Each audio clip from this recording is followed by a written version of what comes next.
So today we're gonna talk about trees and then a couple of the last obstacles, one of which we don't really do anything for, and the other one that typically only a handful of people deal with out there because it's the same for every golfer. So really quick, there are a couple questions that came up before we get started here. There's a couple questions on how many more Zoom sessions we're going to be doing. The plan is to do at least one more than likely, probably two more. But we'll continue these at least for the next week, and then probably more than likely a week after that.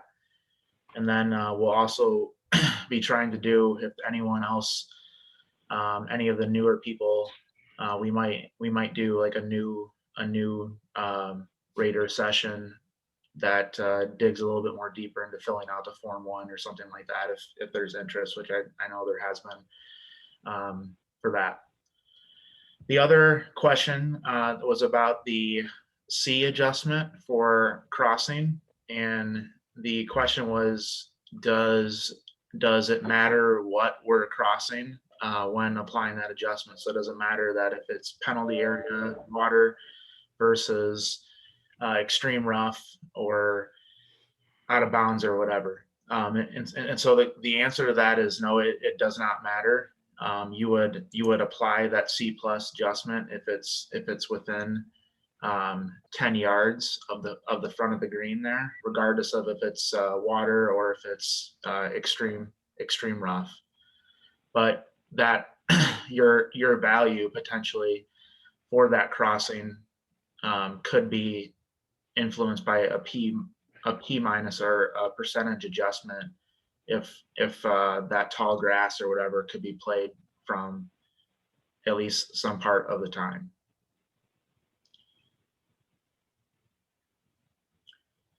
All right. So just like always, if anyone has any questions, feel free. You can yell them out. If you want to write them in the chat, that's fine as well. And then if you are not talking, if you can mute yourself, that'd be great. As if there's any background noise, we will mute you, just so that everyone can hear everything as clear as possible. All right, so trees. Trees obstacle is a little unique in that we're still going to be evaluating it for both the scratch and the bogey player. But when we're determining the difficulty for recovering, we're going to be looking at only the scratch player's recoverability. So we'll just read this here. So trees must be rated by evaluating the overall impact of the trees. Once the entire hole has been evaluated for trees, a rating value must be assigned based on whether the trees are a minor problem, moderate problem, significant problem, or extreme problem. And then generally the impact of the trees in the tee shot landing zone will be the most important factor in determining the rating for the hole. So somewhere else in the book, it also says that a good practice is to be able to, and we'll do this when we gather on the green at the end of the hole, we'll be able to look back at the hole, and that will be a good way for us to really give that final evaluation for trees and what number or what difficulty column for us to assign.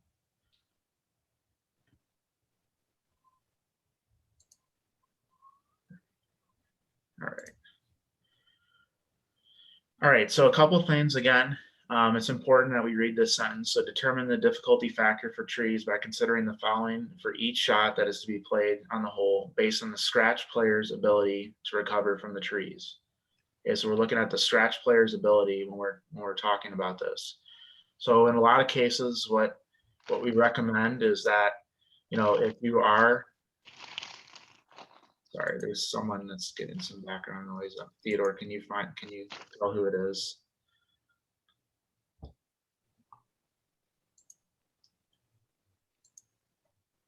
All right.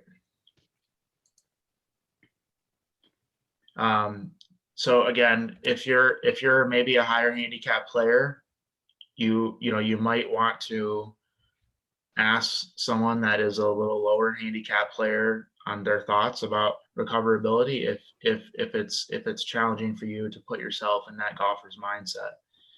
The other thing to keep in mind too is that the scratch player is not the golfer that we see that plays on the LPGA and the PGA Tour on the weekend. It's, the golfer that's a 0.0 handicap index.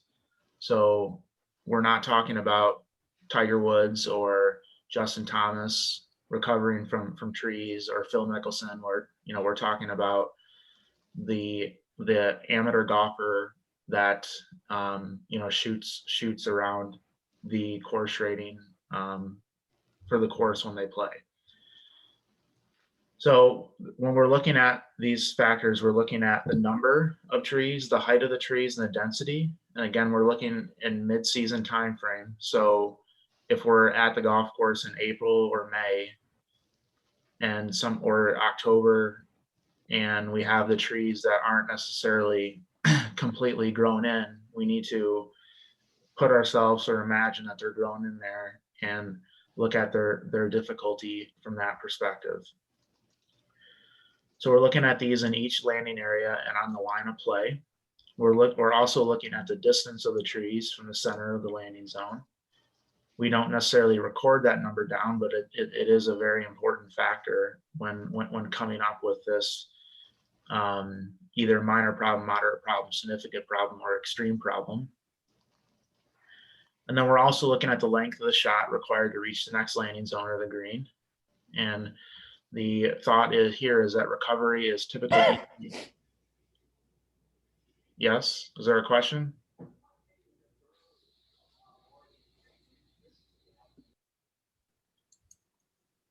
No, it was somebody sneezing. Okay. Everybody should probably be on mute unless you're talking. Yeah. Okay. Well, God bless that person. All right. We're also looking at the a length of shot here. So recovery is typically easier with a shorter shot, since more types of shots can be played. So think about it like if you're 100 yards away, you can hit a low 5-iron, you could hit a 7-iron, you could hit a pitching wedge, I guess, depending on how far you hit it. But if you're a scratch player, all those shots are available. Whereas if you're 200 yards in the trees, you're very limited as to the shots that you'll be able to play out of there. We're also looking for the presence of low-hanging branches that impact the swing and obstruct recovery shots. We're looking at the conditions of under the trees that impact the lie of the ball. So whether you're in a tree that is like an evergreen tree where you have low-hanging branches, but also difficulty hitting shots around the lie of the ball because there's other stuff there, that number or that evaluation is going to be much more significant or higher than you might have tall trees that are just in there, but there's no low branches or anything around the bottom that make a recovery shot more challenging. We're also looking at the proximity of the trees to the ball when the flight may result in significant loss of trees. So we'll talk about that when we talk about the shoot adjustment and how that is a factor for certain holes. And then we're also looking for the conditions along the line of play. So you might have a crossing obstacle that makes recovery more challenging because you can't get to the green. You might have bunkers in the middle of the hole or in front of the green that make running the ball up to the green more challenging. And so I think that's something that gets overlooked, but it is very important to how easy or how challenging it is to recover, because you might be in the trees, but if there's a creek that runs 50 yards in front of the hole, you have to worry about that when you're hitting out your recovery shot. So that recovery shot is a lot more challenging than one if that creek wasn't there. So here's an explanation on rating trees that's in this course manual that the USGA provides us. Unfortunately, it's not, I think we talked about this before, but it's not a document that they allow us to share with everyone, but we have it here in the presentation so that you can see this and read it, because it does help explain the rating procedure and give some examples of things to look at. So there was another question that came in too. Do we factor what we estimate the impact of the trees over the next 10 years? So that's a good question.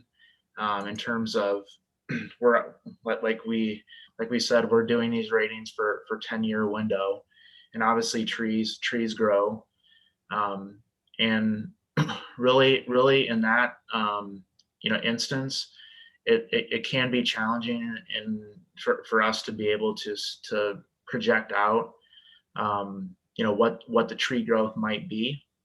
But one of the things that we might talk with the golf course or the superintendent about is if there's young trees that are put in, or if there's any plans down the road for taking out trees.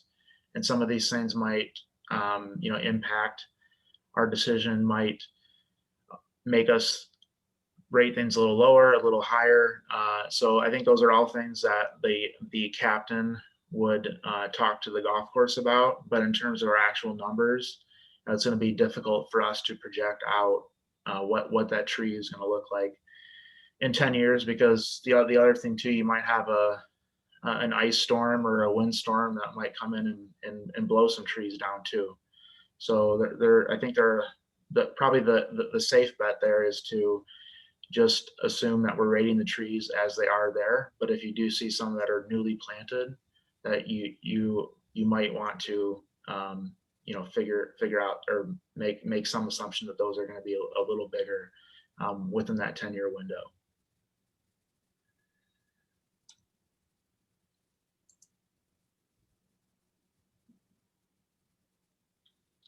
Yeah, and then there's another comment about courses asking us to come back after they remove trees as well, and we do that from time to time as well, especially if it's a significant amount of trees. So, for example, Garland Resort, they took out a ton of trees, and we actually sent one of our raters back there to evaluate the trees after they removed them, to get updated numbers in that case. And we did it in that case because it was a lot of trees. I forget the exact number, but it was well over 50 trees that were removed.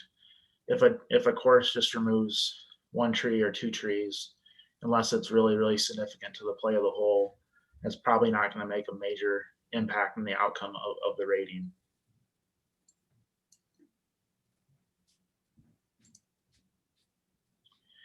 All right, so the explanation of the trees here. So trees are similar to lateral obstacles in that the shot lengths and the proximity to the obstacle from the center of the landing zone or green is the primary consideration. Okay, so the key difference between trees and lateral is measuring recovery, and doing so based on the scratch player's ability to recover, even when evaluating trees for the bogey player. So trees can affect shots in the air anywhere along a line of play, not just landing area, and no two tree situations are the same. As a result, approaching the trees as condition, like we do for topography, is the best way to look at this. So like we said before, we're going to assign trees a category. So let me just slip forward here just so you can see the form. So we're going to have these categories: minor problem, moderate problem, significant problem, and extreme problem. And then we also have within our table a one shot and a two or more shot hole column. Okay, so those are our four kind of things, or four columns. And here are a few examples per se.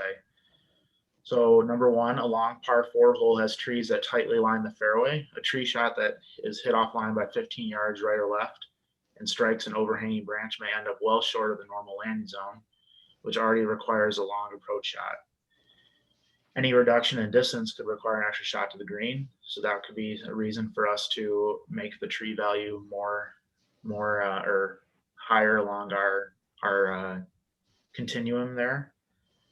And then from the tee on a dogleg hole, hitting the fairway on one side of the dogleg may result in trees partially obstructing the next shot from that side of the fairway. However, it's a par 5, 3-shot hole, and these trees would likely not prevent a player from still reaching the green in 3 shots. However, if this was a 2-shot hole, the recovery problems would be more significant since the player may not reach the green from the tees. So I think that's a good example to think about too when we're thinking about tree recovery. You know, par 5 versus, or I shouldn't say par 5, a 3-shot hole or more versus a 2-shot hole makes a difference. Even though we're losing distance on that 3rd shot, we're still able to reach the green in regulation. So the impact of our scoring on the hole is lower in that case. Example 3, most of the trees on a hole are within extreme rough and they are not near a landing zone. However, there is a large tree in the middle of the fairway that affects the landing zones from a number of tees. The tree cannot be played over, but can be played around on both sides. Recovery from the area around the tree is minor. However, the tree may obstruct shots to the landing zone or green depending on the player and the tee being evaluated.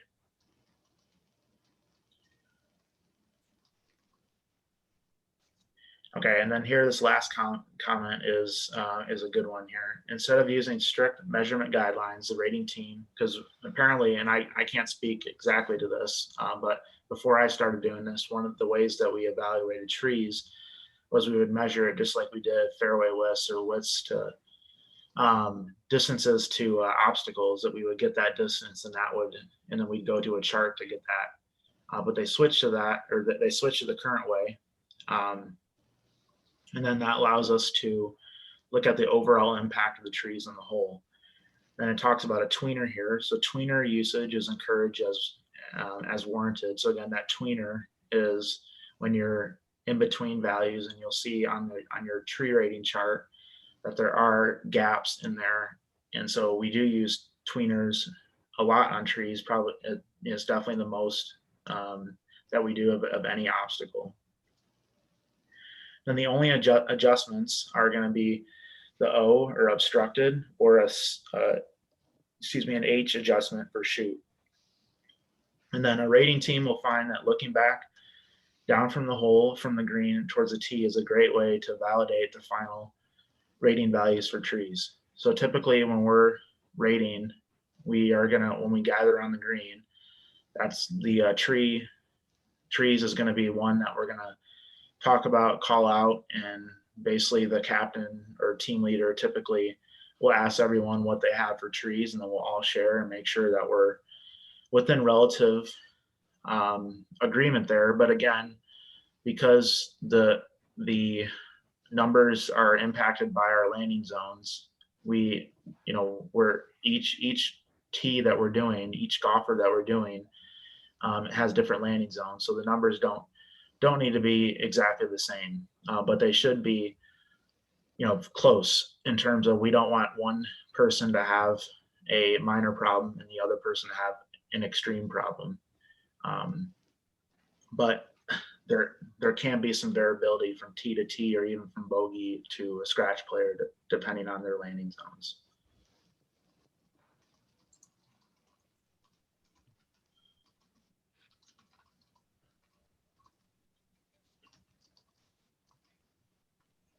Okay, there's a couple questions that came in here.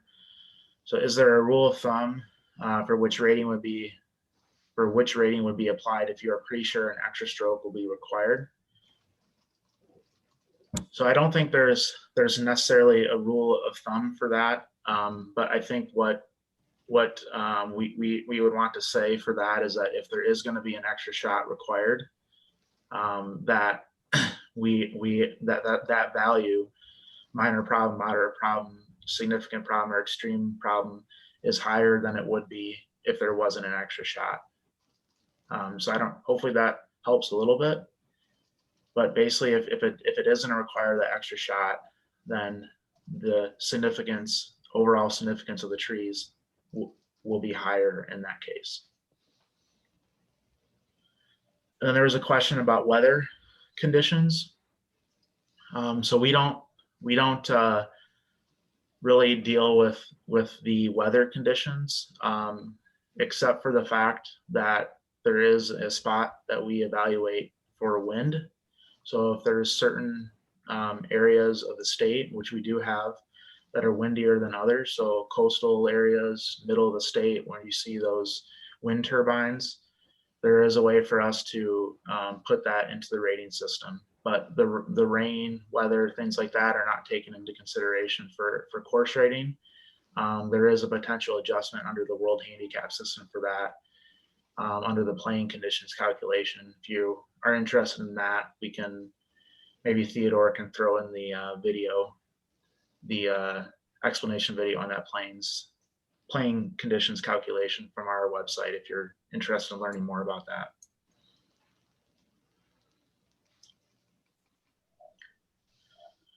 All right, so why do we only use the scratch player's ability to recover from trees? So the answer from the USGA here is that there's a practical reason and a technical reason why recovery for both golfers is based on scratch player's ability.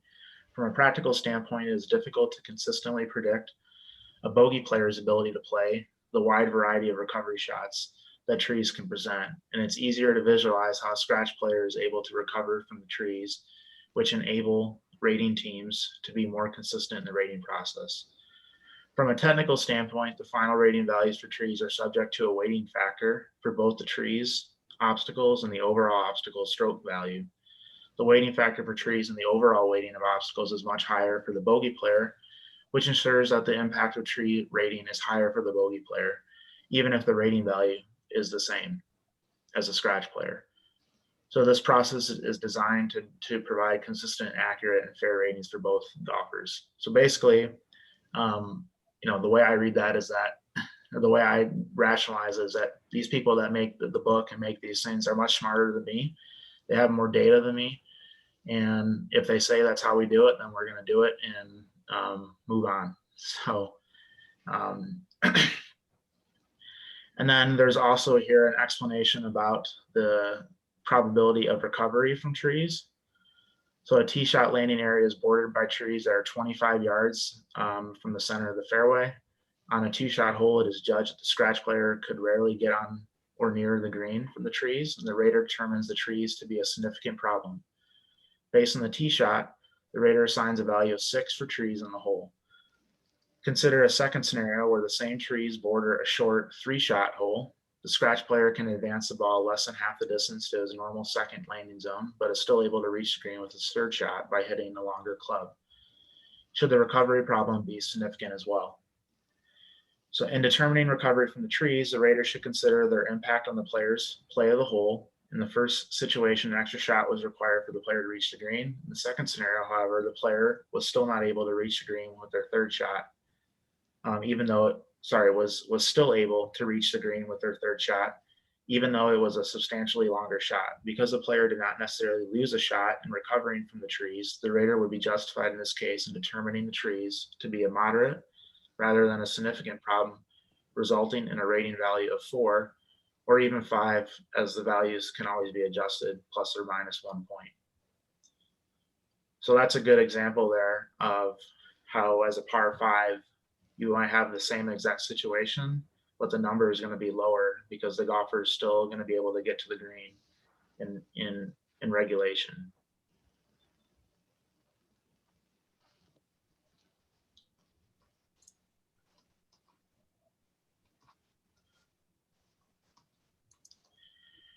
All right, and we also have, excuse me, if there's underbrush under the trees. So thick underbrush is treated as extreme rough when the underbrush makes it likely the ball will be lost, unplayable, or advanced with great difficulty. How is the recovery from trees affected by the underbrush?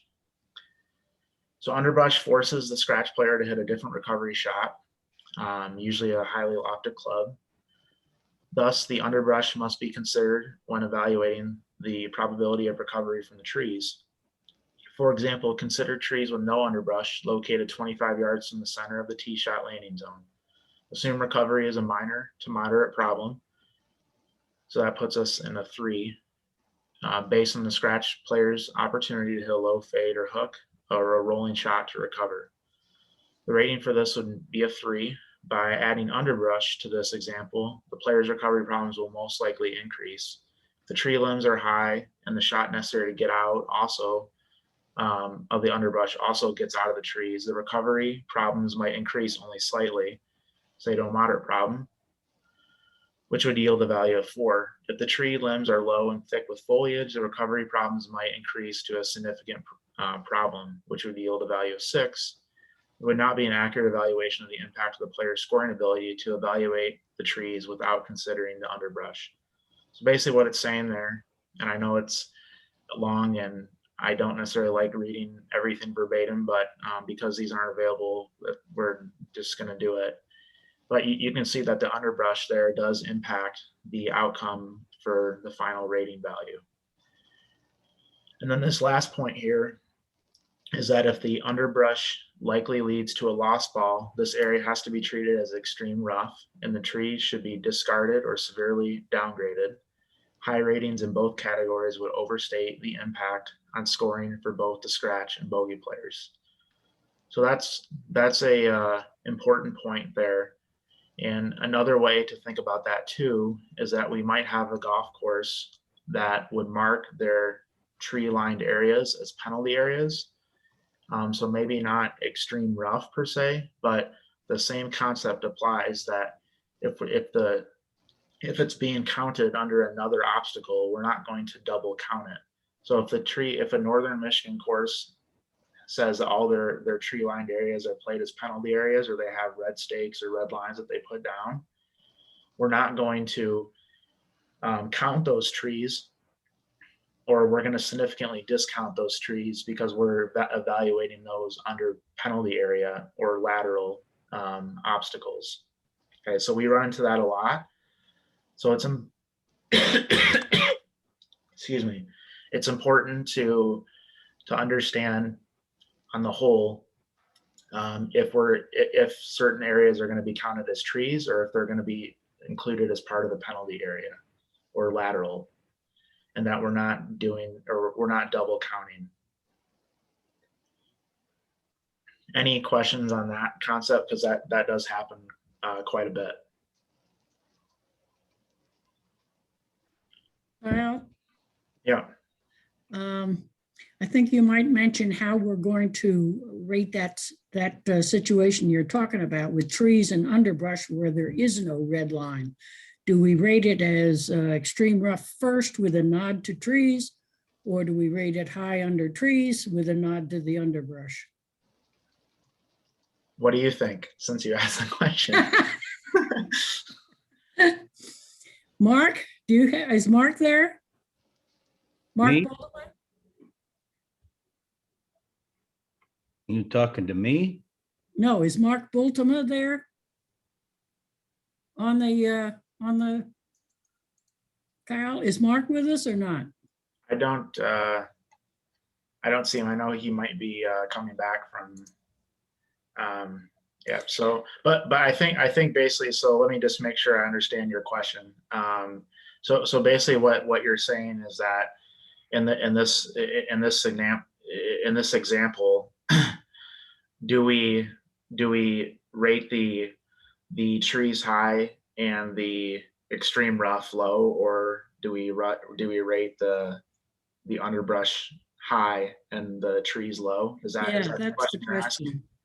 Okay. Yeah, so I think it's going to vary. I mean, I don't know if any of the other experienced people have any thought on that, but I don't know if there's going to be one specific way that we do it. Kyle, Yeah. this is Ken. I remember Mark talking about this, and that if there's significant underbrush in the trees, you're gonna use that as versus the tree higher number. Mhm. Yeah, and that, I think that makes sense to me as well, is that if that underbrush is significant and that it gets into a point where we're going to be losing the ball, or it's marked as a penalty area or lateral, then yeah, we're going to take that number and then discount the trees. So I think Yeah. that's probably going to, yep. Yeah, this is Leroy. I would agree with that. From my experience of playing, I would say underbrush to me is more of a problem than trees typically. Underbrush, your ball usually is nested and makes it very difficult to recover. Trees, you may, I keep a 2-iron in my bag specifically for trees, because usually I can hit the ball under, but underbrush, if it's nested, that's a problem. Hey, Kyle, Yeah. aren't we, this is Bob, aren't we also encouraged to rate as we go down the Form 1? So we would get to the lateral issues and deal with those prior to dealing with trees. So it seems to me that progression on the sheet would indicate that we'd want to focus more on the underbrush issue or the penalty area issue as opposed to the trees. Yeah, I think that's that's definitely true, and that in most cases, getting back to Gene's question, or just to answer to, I think in most cases we're going to be rating those underbrush areas as lateral, as opposed to trees, and then discounting the trees in that scenario. I think that's typically I can't put an exact number, but I would say just based on my personal experience, it's probably at least 80% that way, where we evaluate this underbrush under lateral and discount the trees as opposed to the other way around. Kyle, this is John Allop. Yeah, John. I think you and Gene have verbalized this correctly in some of the comments that others are making, but basically I kind of go through a progression list. Can you find the ball? I treat it as a lateral first. And can you find the ball? If I can find the ball, then we've discussed, you can get it out. You may not like to hit it backwards or perpendicular to the line of play. Trees is the least of my worries, and we will run into quite a bit of tree line as we play Michigan. Where is the ball lost? Can you find the ball? And if you can find the ball, then progressively it becomes easier and easier, I think, to make that decision when we get out in the field. Trees, as I said, is my last punitive recourse. So I'll leave it at that. Okay.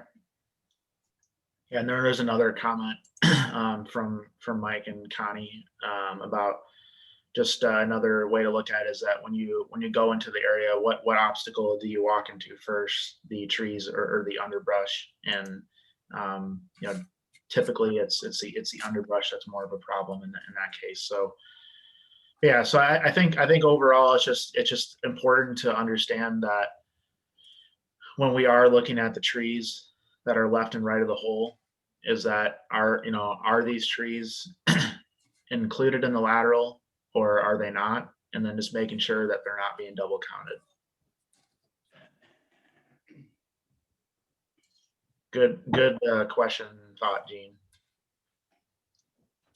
At first I thought you were going to tell me I said something wrong, so I was getting a little nervous. No. I'm just kidding. All right, and then there's a few other notes in the tree section here. So trees overhanging or otherwise reducing the effective width of the fairway can also be recognized with the W adjustment. So we talked about that. And then a tree that overhangs, or a tree or overhanging branches that block the shot to a green, or overhang the green, can also be recognized with an O plus adjustment under the green target. So if we have that tree that's kind of overhanging the front of the green, we could have an O adjustment O plus adjustment under green target there. And likewise, if we have an overhanging branch in our fairway landing zone, we might have a W plus there that basically makes our fairway landing zone narrower because of that tree.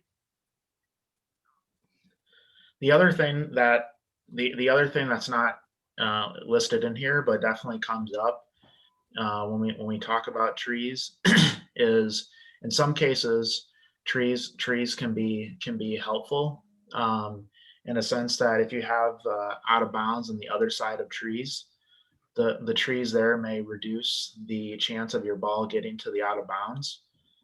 So there's that consideration as well when we're dealing with maybe 3 or 4 trees that go down one side of the hole, and then you have out of bounds stakes on the other side. In that case, the trees might actually help you and make getting to that out of bounds less likely, or you might apply a P adjustment, P minus adjustment for that, or maybe it's technically a B adjustment, but a lower rating value for that because those trees might stop the ball from going to out of bounds. When we do have the trees on the hole, there's going to be at least a value of 1. So even if we just have one tree that's out there and it's within 50 yards of the line of play, we're going to have a value of 1. And then, but if there's no trees, then we would have a value of 0, and that's acceptable.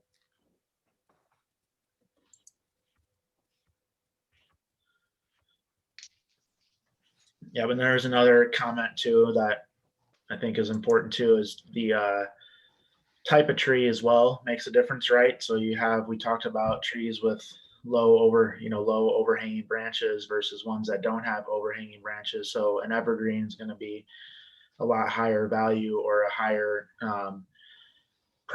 problem, or more of a problem than a tall tree with no lower branches.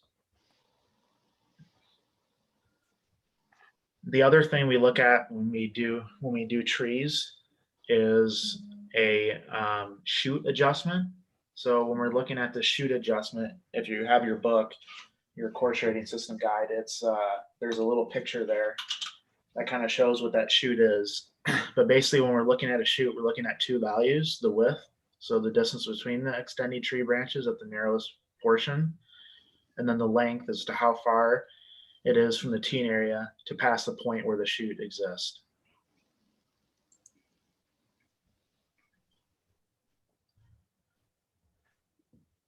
Okay, and then here's a question and answer from the manual that the USGA provides us.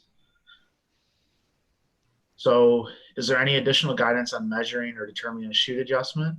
So a shoot adjustment may only be applied for the tee shot. In general, a shoot is measured based on the length of the shot from the teen area and the distance between the extending tree branches at the narrowest point of the shoot. However, a few items may need to be considered. Shoot table values assume that a ball does not pass through the opening in the shoot, will hit the trees and likely be deflected. If the ball may be hit over or under the shoot, it would be appropriate to lower the shoot table value by 1 or 2 points. Additionally, if the trees that make up the shoot are sparse and some shots may be successfully hit through the trees, a reduction in the table values would be in order. For example, in the image to the right, the trees overhanging the right side of the fairway end 100 yards from the teen area, and the trees on the left end 120 yards from the teen area. It would be appropriate to use the 100 yards as the length of the shot required to clear the shoot, since the ball is no longer within the shoot after 100 yards.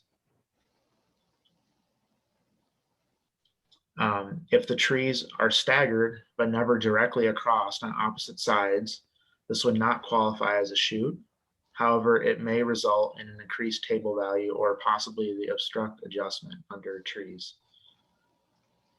And then the narrowest width of a hole with a shoot may not result in the highest adjustment value. So for example, on a tree lined hole, or on a tree lined hole where, sorry, I need to learn how to read. On a tree lined hole, the narrowest width is 12 yards wide at 60 yards from the tee, but then widens to 16 yards from the point out to 120 yards from the tee. The 60-yard shot through a 12-yard wide shoot is a +1, but the 120-yard shot through a 16 wide is a +2. So in this case, we'd use the +2.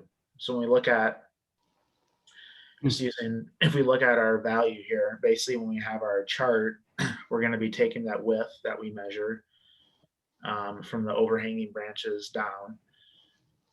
And then we're looking at how far that point is back to the middle of our tee that we're evaluating. And that's where we get our +1s, +2s, or +3s down here at the bottom. And then the other thing to think about too is that the length used to determine the adjustment value cannot exceed the carry distance for the player. So for example, a bogey women player cannot have a shoot length of more than 130 yards because the ball's on the ground at that point and is not affected by the extending tree branches. And then there's this high altitude comment that we don't have to worry about. And then the same trees cannot be used to apply both a shoot adjustment and an obstruct adjustment.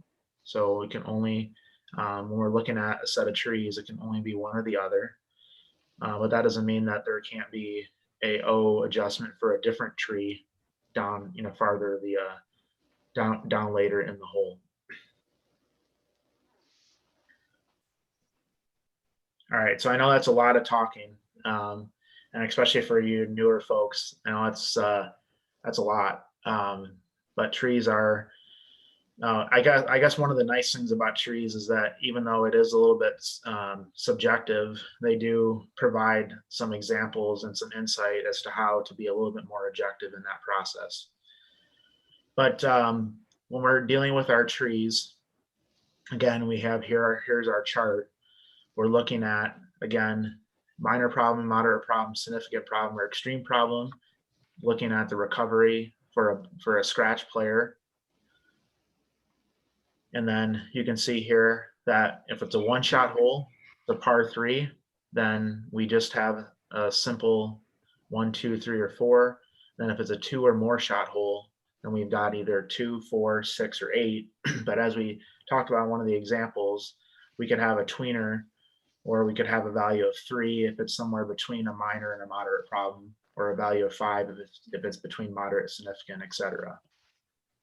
And then likewise, because this thing says it can go down plus or minus, we might have a par 4 that has one single tree on it, and we can take that value from a 2 down to a 1. So even if the hole is 2 or more shots, the tree value can still be 1, and we definitely run into that quite a bit, especially with courses that don't have a ton of trees. The other point to bring up here too is that when we're talking about one shot or 2 or more shots, you might have a bogey player that has a different number of shots for that hole. So, you might have, I'm trying to think of an example of like a 400, I think this will be right. Hoping my math is good, but I think like a 400 or a 220 yard. No, that's not right. 100, let me think through this. 100 and let's just say like a 220, I think I'm right, a 220 yard par 3. That's going to be a one-shot hole for the scratch player, and a 2-shot hole for the bogey player for male, because the bogey male player only hits at 200 yards. So in that case, you might have a 1 for trees for your scratch player, but then a 2 for your trees if they are a minor problem in that case. And same for female. If you have a 180 yard par 3, the scratch player, it's a 1-shot hole, and the bogey player, that's a 2-shot hole. So there are a little bit of a wiggle room there in terms of this 1-shot hole versus 2-shot hole. And then we have a couple adjustments. So we talked about the shoot one a lot, but that H adjustment can vary from 1 to 4. And again, we're looking at that. We're gathering that distance. We're gathering the width between the trees and also the length to clear the shoot as well. So that's something when I read this over that I just thought about again, is that we're talking about the length to clear the shoot, not necessarily when it starts. So we have to think about that too, is that when we're looking at that point where we're past the shoot. So that's just another thing to think about, and probably something that I know I've not done 100% right for sure. And then our O adjustment is if the trees obstruct the shot to the target, and then do not apply if the trees that obstruct the tee shot are used to determine a shoot. Okay, so that target can be a landing zone or green. So a good example of the O plus would be, I'm sure most of you guys are familiar with the tree that's in the middle of the fairway on the 18th hole at Pebble Beach. So that would be a good example of an O plus that would go under trees, where it's definitely going to obstruct a shot to a landing zone. And but there are other examples where the tree doesn't necessarily need to be in the middle of the fairway, where you might have that obstruction as well. Dog legs, you typically we'll see that on holes that have dog legs, where you might have to put in an O plus adjustment because of the way that the hole is played from where the angle you're at. That tree becomes more in play. So that could be another scenario as well. So on our Form 1, when we're looking at the trees, it's pretty simple as to what we're doing. We have the line down here for overall difficulty. So if we have a minor problem, we could, write MIP, or however you want to do it. There are lots of different ways. And then if you have any adjustments, O or H, you would put those in there. So if we had a O plus adjustment and a minor problem, we'd go to our table value, and this hole was a par 5, I believe. So a 3-shot or 2 or more shot hole. So we have a minor problem. So a value of 2. And let me just make sure, yeah. Value of 2. And then our value would be plus the obstruction adjustment would turn that 2 into a 3. And then we might have here, let's say we have a moderate problem, MO. And then we have an O plus here as well. And then that gets us, we look at our table value.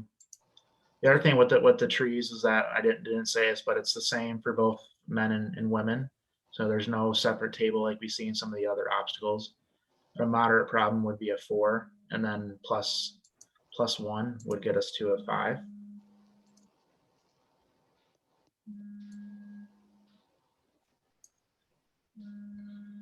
And a lot of times the number or this overall difficulty is going to be the same for both the scratch and the bogey player, but it doesn't have to be, based on landing zones and the line of play for that golfer. It could be different. Typically it is the same, but it definitely can be different.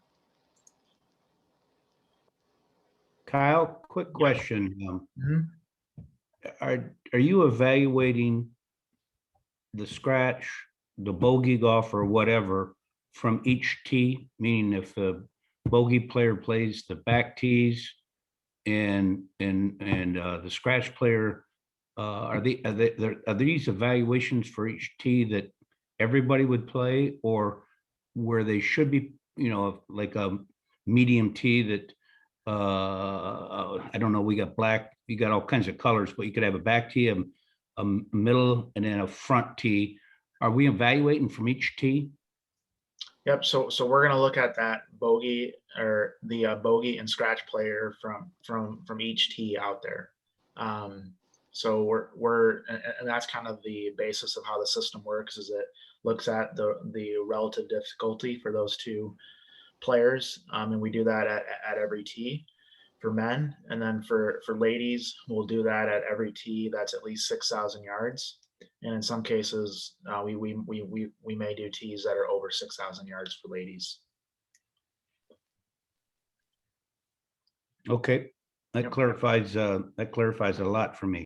Yeah, and you know, I think it's a good question too, because you know we often hear, and it's definitely true. I mean, you like if you're playing the championship back tees, you know, the bogey player is probably never going to play from those tees, but we still that's how the system is based. So we still look at it, and we still go to all the landing zones for that bogey player, even from the tees that might be 6,800 yards. There's another question about, is a mid fairway tree an obstruction if it blocks the airborne portion of the shot, and a width adjustment in the land a width adjustment if the landing zone is near the tree. So you could have both in that case. You could have where a tree could be both an obstruction and could also cause a fairway width adjustment under the fairway. So the answer to that question could be yes. You could do. I believe you could do both in that case. I don't. Yeah, Kyle, I've covered on page 34. If you look at the bottom of the page there, it mentions that situation. Right. Yep.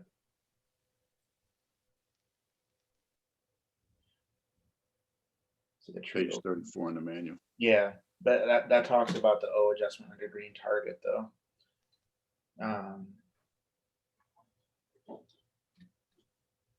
I'm pretty sure that the answer is yes to that. I'll have to double check. Carmody, it's a good question, but I believe in that case you can have both. A tree could be both, could cause a W plus adjustment under fairway and be an O adjustment under trees.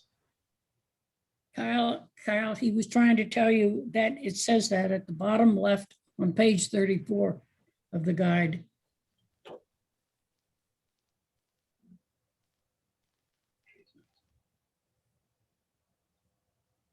Right. I mean, when I read that though, it only talks about the O adjustment when it says green target, but No, it says fairway. It says trees overhanging or otherwise reducing the effective width of the fairway may also be recognized with a W adjustment under fairway. correct. Yeah. But the question was, can it be both the fairway and an O for trees? Actually, Kyle, it's Uh-huh. Carmody. Yeah. My question was a little different because I am thinking of, on number 1 at Mullet, we have a tree, big oak tree right in the middle of everything. Mhm. And for the bogey woman, the tree trunk is in the landing zone, but the assumption is that the ball is bouncing through it. So that, in my mind, would warrant a width adjustment, but not necessarily the obstruction. For somebody hitting through the air, having to get past that tree, they're still looking at the fairway. It's not a green, it's not an approach to the green shot. They would be more likely to have the obstruction. So I was looking for kind of a rule in my head to evaluate trees as, well, if you're rolling past it, it's not an obstruction. If you're flying past it, it is. And if you're rolling past it, it's a width adjustment. But maybe I don't need to be so specific. Carmody, this is John Olive. Greetings to you. Hi. We run into that situation quite a bit, and this is how I try to explain it to the raters. You verbalized it correctly. Impact is before the tree, and as you so stated, it rolls. So I instruct them that an obstruction is not necessarily the correct thing, because once it rolls, then your next shot is actually way below the angle of the strike is below the tree limbs because it's out there by the tree. So either it rolls to the tree, past the tree, and they shouldn't be using an O for that particular tee position, whether it be scratch or bogey. You have to evaluate it as a specific shot for that individual. Good, that makes sense. Thank you. Well, I'm not going to say what I think because that might just cause confusion. But I guess the other stuff that we have to talk about today isn't that important. So, yeah, I would view that tree that you're rolling by as more of an obstruction than one that is going to reduce the width of the fairway. When I think of the trees that are reducing the width of the fairway, I think of trees that are on the perimeter of the edges of the fairway and not necessarily one in the middle of the fairway. Because if I'm near a tree, and maybe this tree on your course is not in the middle of the fairway, and I'm completely out of line here. But when I think of a tree in the middle of the fairway, that's obstructing my shot to the next target. And if I end up square behind it, I'm still in the fairway, but now my shot is obstructed to my next target. So I would evaluate that as an O under trees and not a W under fairway, but that's the way I interpret it. And maybe I'm not talking about the same example that you are, but that's the way I would understand it to be. So, dead silence. All right. Only because I couldn't find the unmute button. In other words, when we're on the course, we'll just make a decision. One or the other or both. Right. I don't think there's like a general, rule of thumb, but Okay. Typically, like if you look at the fairway W, and it does talk about overhanging tree branches in the landing zone. So, I think that's if you're rolling past it, I don't think you'd have that W adjustment there. Okay. Thanks. That's good. There was a comment about cut the tree down. I agree. The tree in the middle of the fairway is kind of silly, but they're out there. I mean, even one could say the nicest course in the world, Pebble Beach has one. So we had a tree on a green this year. Yeah. Yep. Yeah. I think you were telling me about I forget which course, White Deer or something like that, right? Yep. Yeah. Yeah, a tree that comes into mind for me is at Eagle Crest. I think it was hole number 10, 11. 11. They cut that down.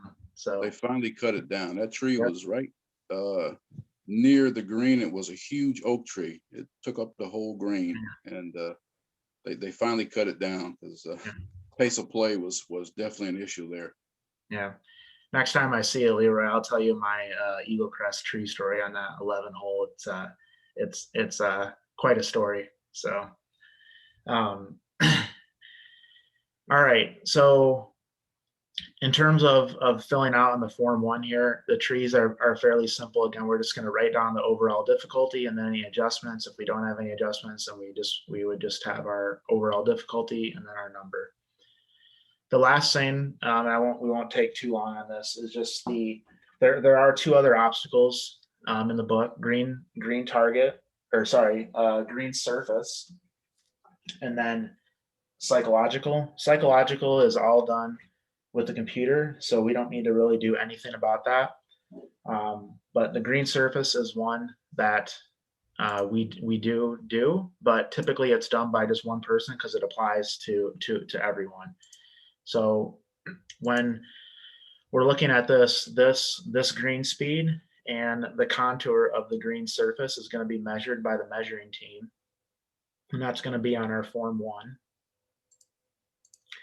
And then we'll have this 1-to-1 or 2-to-1 is our column. So 2, 3, 1, 2, 3 applies to relatively flat, moderately contoured, and highly contoured.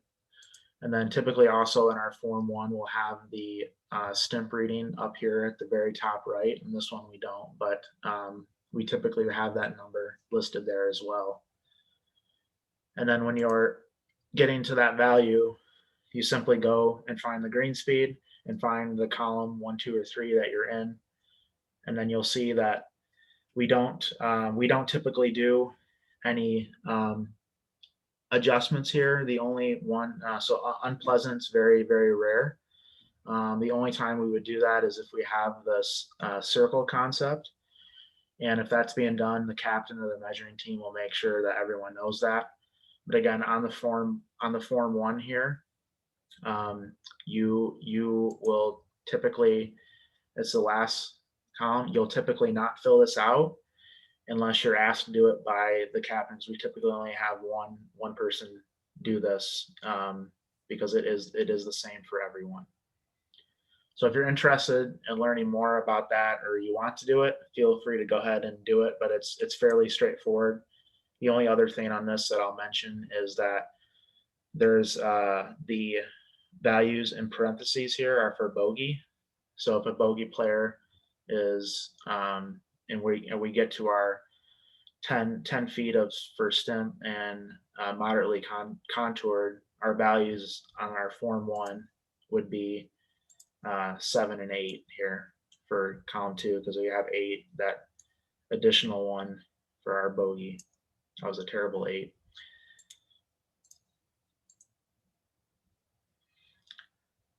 And then there's a separate one for if we have a tiered green as well, but that only applies to the bogey players. And so for those that are interested or just want to, we talked about that circle concept. So we have a green here. This is the Moores Golf Club in Portage, where this is the 18th hole, where we have a part of the green here that's up front right and one that's front left with the bunker in the middle. And in this case, we would apply a circle adjustment or a circle concept to measure this green. And because we can't putt from one part of the green to the other, so that triggers it. There's another one common example, but Google Earth didn't have the updated satellite images for Meadowbrook Country Club number 14, I believe, that has a similar green feature with a bunker in the middle. But that's kind of, this would be a good example of a circle concept for those of you that do measuring, or for those that are just generally interested. All right.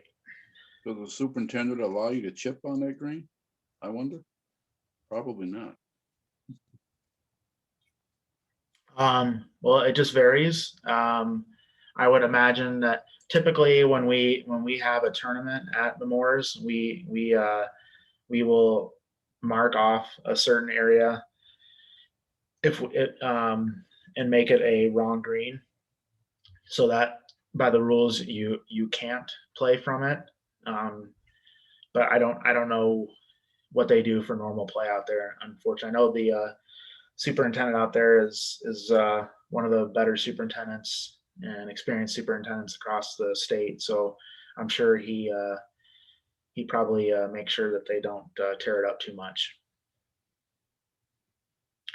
There was so that's all we have for today. I'll stick around if there's any questions. There was one other question that came in just about a weather adjustment for green surfaces, and again, we don't have any kind of weather adjustment for green surfaces. When we are measuring the speed of the greens, we're measuring them during mid-season time, and we typically will be asking the superintendent for if they do take readings throughout the year if they have an average, but we're looking at that speed during the mid-season, so not during the fall when the greens tend to be a tad bit quicker than they are during the summer, or in the spring when they're slower than they are in the summer. So there's another question on the form, if there's a tier, is it noted? Typically it is noted. So on the form 1, if there's a tier on the green, you'll typically see on the green surface in this adjustment here, you might see like a 2-1 T here, and that would indicate the T. And the reason that would be helpful too is for, because if you have a tier, you also have an adjustment under our green target here as well. This T adjustment. So yeah, typically it is noted on the Form 1. It's a good point, Brent, that it's noted on there. So you know there's a tier. Because that's part of what we measure when we measure the golf courses prior to getting out and rating them.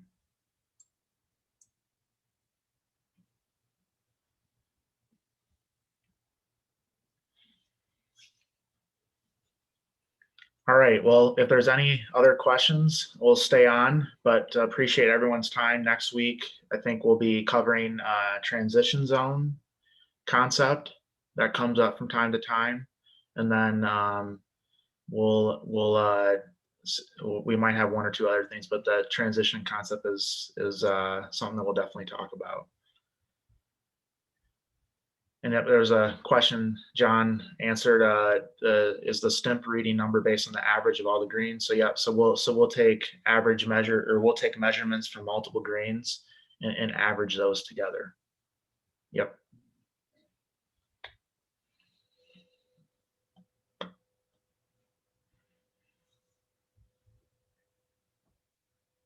Okay, good job, Kyle. Thanks a lot.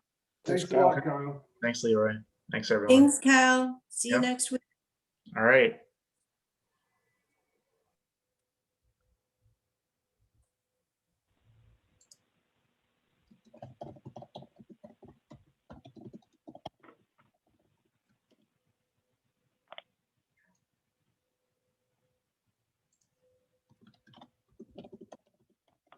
Thanks, Kyle. Very well done. Hey, Steve. Glad you can make it. Nice Still job, have Kyle. another- Thank you.